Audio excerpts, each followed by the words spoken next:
কিভাবে আপনারা বাংলালিংক সিমে ইমার্জেন্সি ব্যালেন্স লোন নেবেন।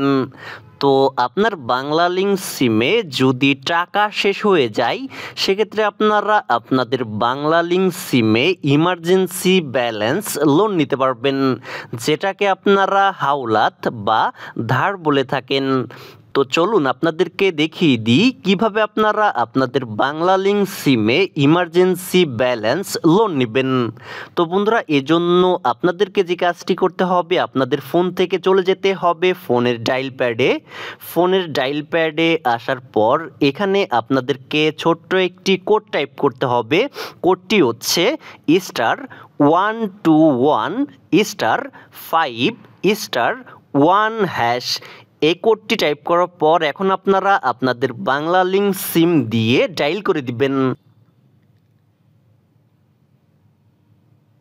কোডটি ডায়াল করার সাথে সাথে আমরা দেখতে পাচ্ছি আমাদেরকে বলতেছে your request has been received successfully, মানে হচ্ছে আমাদের রিকোয়েস্টটি তারা নিয়েছে, কিছুক্ষণের মধ্যে তারা আমাদেরকে একটি ফিরতি মেসেজ পাঠিয়ে দিবে। আমরা দেখতে পাচ্ছি আমাদের কাছে একটি ফিরতি মেসেজ চলে এসেছে। আমরা মেসেজটি ওপেন করে নিচ্ছি।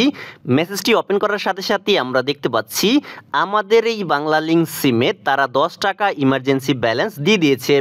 তো বন্ধুরা, আপনাদেরকেও যে 10 টাকা দিবে বিষয়টি এমন নয়, আপনাদেরকে 20 টাকা, 30 টাকা অথবা 100 টাকাও দিতে পারে। এটা নির্ভর করে আপনার বাংলালিংক সিমে আপনি কি পরিমাণ টাকা রিচার্জ করেন, কি পরিমাণ আপনার সিমটি ব্যবহার করেন এটার উপর। তো বন্ধুরা, আশা করি আপনারা বুঝতে পেরেছেন, এইভাবে আপনারা আপনাদের বাংলালিংক সিমে ইমার্জেন্সি ব্যালেন্স নিতে পারবেন।